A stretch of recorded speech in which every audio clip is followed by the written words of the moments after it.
All right, let's get into it. This is CY1 day 2. That is Thursday, June 22nd. At this point, our students should be a little bit more familiar with the process. It might be helpful again for your TA to be outside saying hello and you being inside, getting them ready. Point out the bell ringer. Go ahead and page 25 of your CY1 day 2 planner. There are going to be Skittles, ideally on their desks already. I would advise you to say, please don't eat them yet. There's an activity that we're going to do with them, or you can wait to distribute. It's up to you. I just always like to not have a ton of transition time that, adds to the chaos. So already having on the desks is one solution. Have them work on that. You can start that timer. Maybe start it a little sooner than you normally do. Make sure they know that during this time it's silence and it's working on their planner, no devices. Go ahead and let's pray the sushi pay. Father, Son, Holy Spirit, pray it. St. Ignatius of Loyola, pray for us, see if they're good at it. This time with their norms, you're going to go ahead and say, okay, remember what norms are again. Maybe just ask a few questions about that. And then this time I want you to go ahead and commit to a norm, but please commit to one that's different from last time. So if you wanted to hang in there last class, guess what? Even if you still have to hang in there, I want you to try something a little different for today. Maybe because you need to hang in there, you need to work on your presence. So just sort of a paradigm shift for them to click on a different norm, a norm differently from what they've done before. That shouldn't take too long, maybe 30 seconds. Here's our agenda today. We're going to do the Skittle dyad. That's why there's Skittles on your desk. Remember what dyad means? Good job. It means 2. Canvas versus Power School. We're going to talk about those 2 very important places that you will be online. And then finally, we're going to do a module scavenger hunt. So very excited. We'll find some treasure in our modules. So in this dyad, my advice to you again is to use that random team generator and just go ahead and really quickly pull up those teams, that spreadsheet, get them paired up. And just notice that you're going to go ahead and you're going to start eating Skittles, even if it's period 0 or opening the Skittle bag and, red, tell your partner an embarrassing moment or a memorable moment. If you get orange, etc. If you have a kid that's colorblind, which we've had in the past, ideally their partner isn't, so they can help them with the colors. And you'll notice that again, we have a lovely, I'll have to fix that, a lovely timer. And in that timer, it's 7 minutes. So it kind of gives them time to really enjoy and get to know one another. Once we've done that, let's go ahead and look at with your dyad. Why don't you spend some time, not too much time, but why don't you go ahead and discuss this with your dyad? What did you think this meant and how is it connected to open to growth? Give them a minute and a half. Ask for some people in the large group to share what they've said. Excellent. And maybe foreshadow what's to come. Like today is a really heavy tech day, so it's going to feel impossible at first, but I really believe in us. So let's get started and remember the wise words of Nelson Mandela. Really quickly, I just want to show you that we have a lot of digital protocols. So I would like for you to really quickly check your MacBook. Is it fully charged or is it close to fully charged? That's you. Go ahead and give yourself a pat on the back. Excellent. Have you muted your MacBook? You're going to notice. Oh, cool. How many tabs do you have open? The only tab that you should have open right now is none, actually. Excellent. And then let's go ahead and we're going to teach you how to pause notifications in just a second.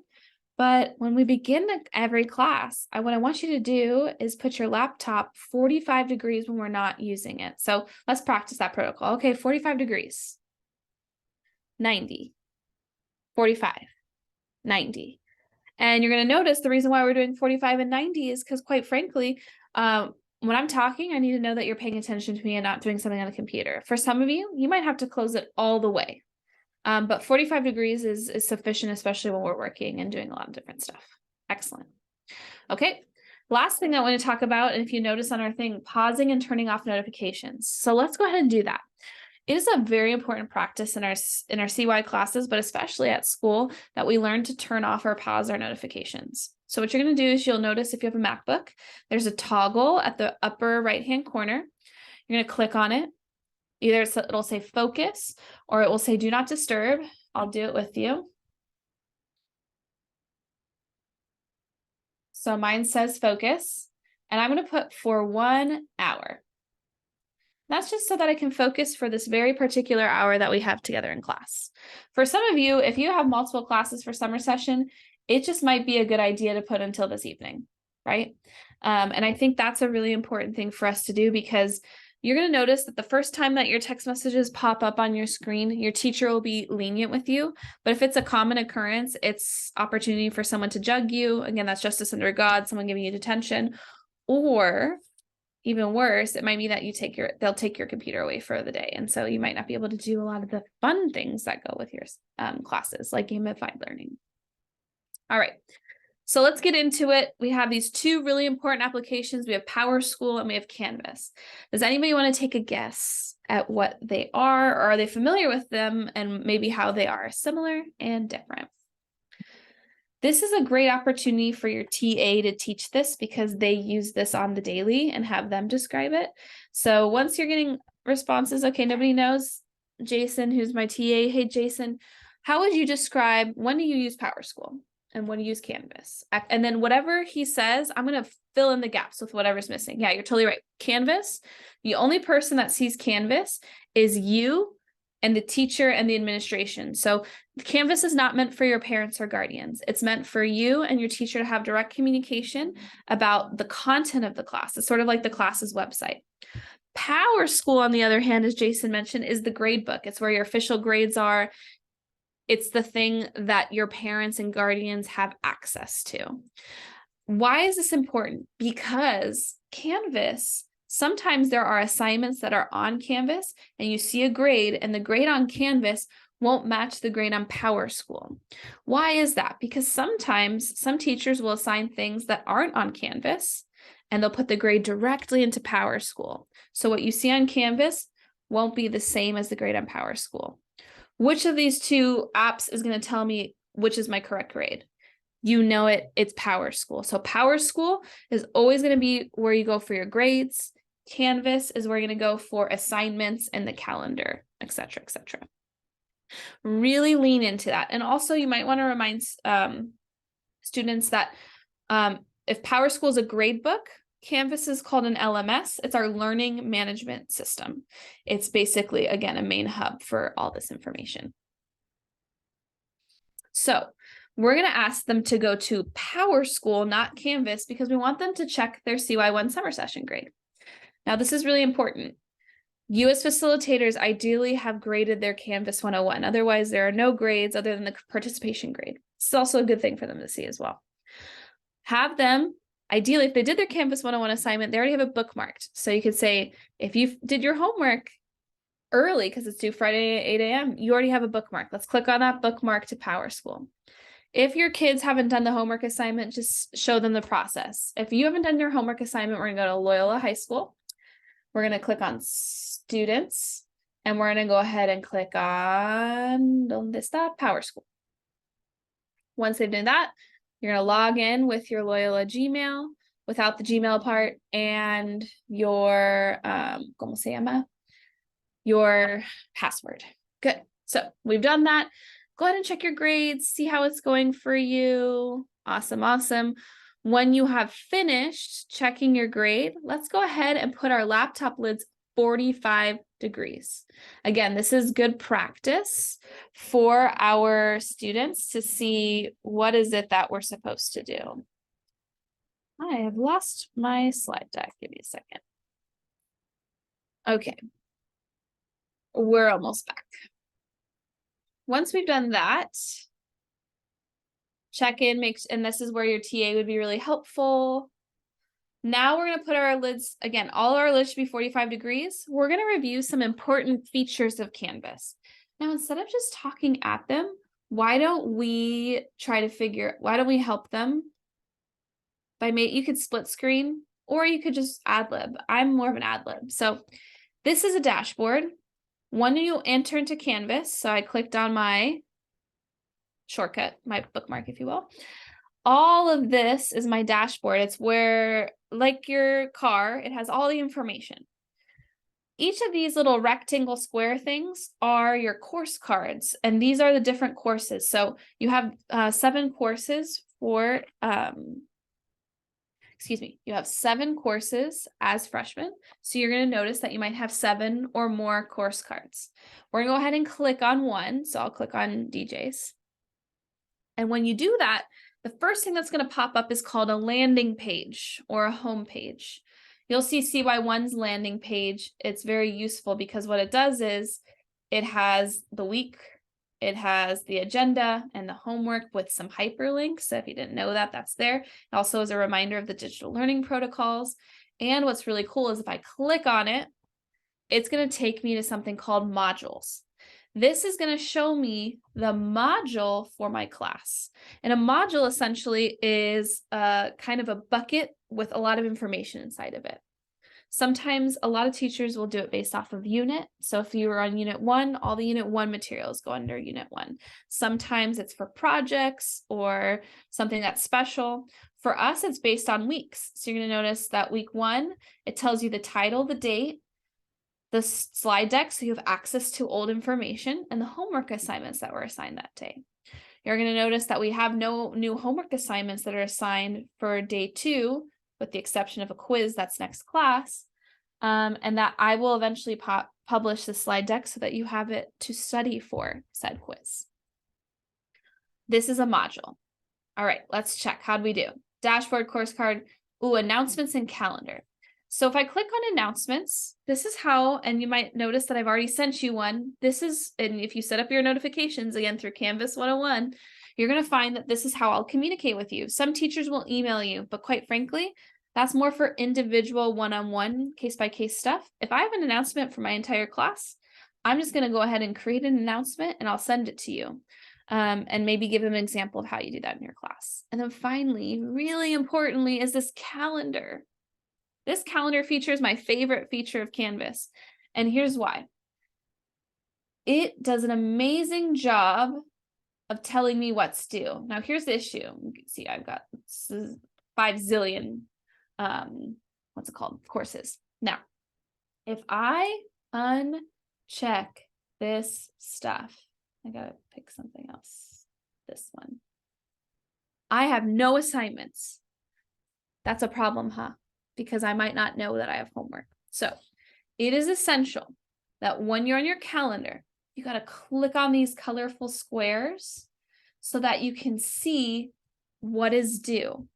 9 times out of 10, when a student tells me, you didn't post homework, it wasn't there, I'll say, show me your Canvas calendar. And they will show me it. And guess what? They didn't have it highlighted. It's soul crushing. So today in CY1, we're going to practice that because when you actually have your classes and when you're enrolled, you're going to have to do this for yourself.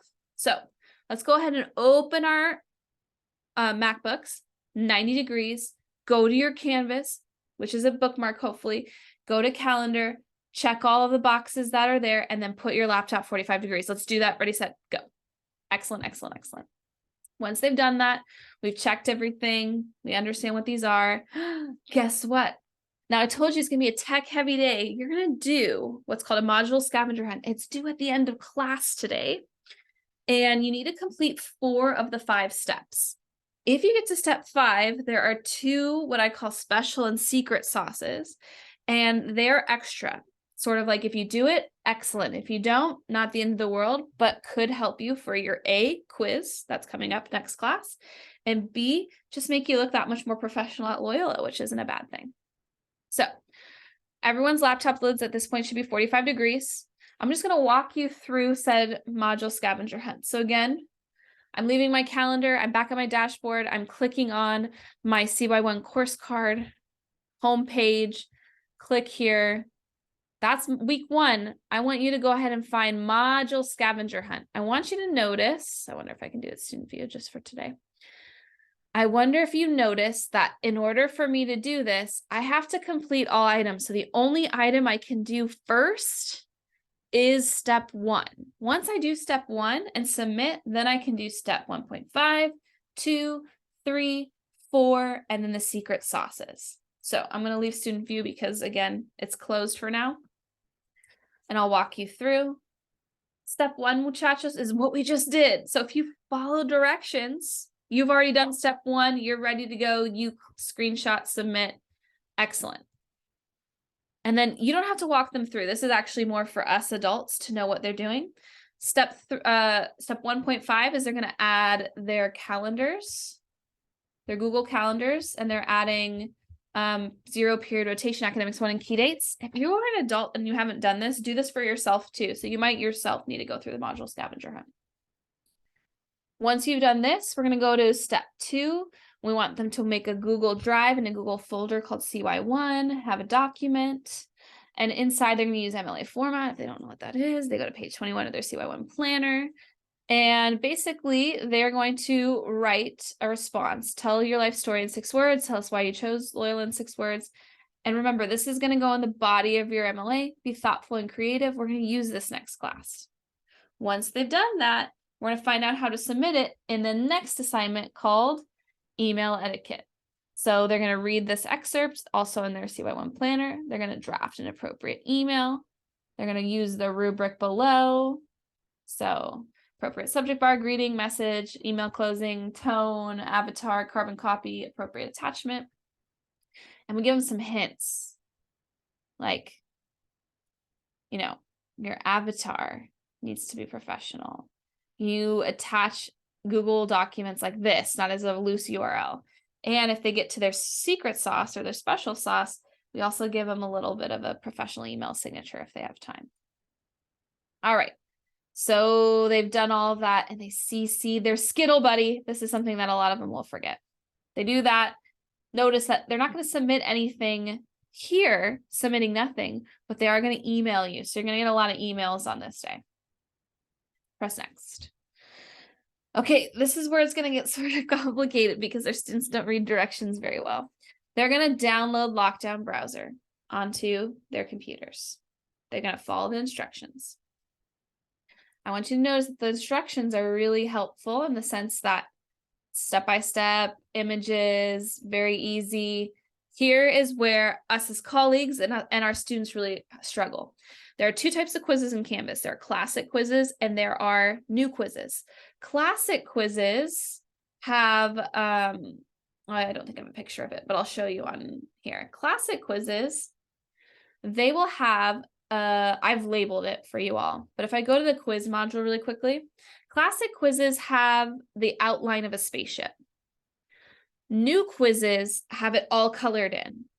Our students don't understand the difference, and neither do our colleagues. But when a classic quiz is being used, the procedure is different. The students have to start in Lockdown Browser and then go to Canvas. If they're using a new quiz, the students have to just go to Canvas and click on their to-dos or the calendar, and it automatically works. That's why new quizzes is better for our students and also has better security. But as a school community, we haven't made a choice or we haven't fully moved over to new quizzes. So we're doing both in CY1 so students get it. As adults, you need to be mindful and know this so that you can articulate to the students classic and new quizzes. You might have to ask your teacher, and sometimes your teacher doesn't know. So the advice that we could give our students is if it's colored in, it's new. If it's an outline, it's old or it's classic. So they do that. Let's go back to the modules. And then after that, they take a quiz, just to give you a little brief rundown of, again, this is a classic quiz, so it looks pretty old school. Of course, I think it's because I'm not in my class. Actually, I think it should be fine. Okay. Is Loyola's mascot a lion, cub, tiger, cub, or bear cub? Match these quotes from CY1. What did Will Durant say? What did Nelson Mandela say? We just went over this, so fingers crossed they paid attention. Who won Loyola's last CIF championship? And which really was swimming. And then what was the name of Loyola's last musical production? A little hint, Charlie Brown. Submit the quiz. They need to get a 4 out of 5 on this. If they don't, they'll have an opportunity to redo it one more time. Once they've done that, they're done technically with their module and they can do their special sauce, which again is going to help them study for their quiz. So they'll take a quizzes, it automatically populates. They can try to get the high score. And then also once they're done with that, they can also, which will take a little bit more time, but for the creatives is going to be really like lovely, is are you professional? Can you make a professional email signature? Can you download it? And will you add it to your email? We got gifts and instructions and everything. So I'm really excited about the module scavenger hunt. What's great for you is it's 30 to 40 minutes of them doing work. You're not really doing anything. You're not teaching anything. This is what it's really essential though. Be there as a support and have your TA also recognize that he is there to help you. Walk around, make sure they're on task. If kids are really struggling with one of the tasks, it's really important that you understand classic versus new, that you understand how to CC and change your avatar. In fact, it's good practice that you have an email avatar that's changed too, and that your Canvas one, because we don't want to tell kids to do something and not do it ourselves. So we want to model all these different things. So that's why I'm walking you through the module. But when you're actually in the lesson, all you're going to show them is this slide. All right, this is what the module scavenger hunt looks like. Hint, we already did step 1. We're ready for that. You can show them that they can only do it step by step, so they have to take their time. Raise their hand if they have questions. Again, put some music on, make the vibe really positive. If you have any tech issues, raise your hand. We'll try to troubleshoot together. Send them to P203. This is a really great lesson because it's a lot more hands-on for them and hands-off for you. Now, the thing is that some of them might finish early because they're just so good at tech. Have them finish their homework or work on other stuff for their classes. Lastly, I do want to mention that because this is a lot of time of them doing independent work, this is definitely going to be some grading for you. But you have the weekend to grade it. I do ask that you grade thoughtfully, specifically the "Are you a wordsmith?" and "Do you have email etiquette?" The quiz grades itself, and the other 2 are just completion grades. So if you're going to give something its due, it's going to be steps 2 and steps 3. All right, that is going to be your CY1 day 2.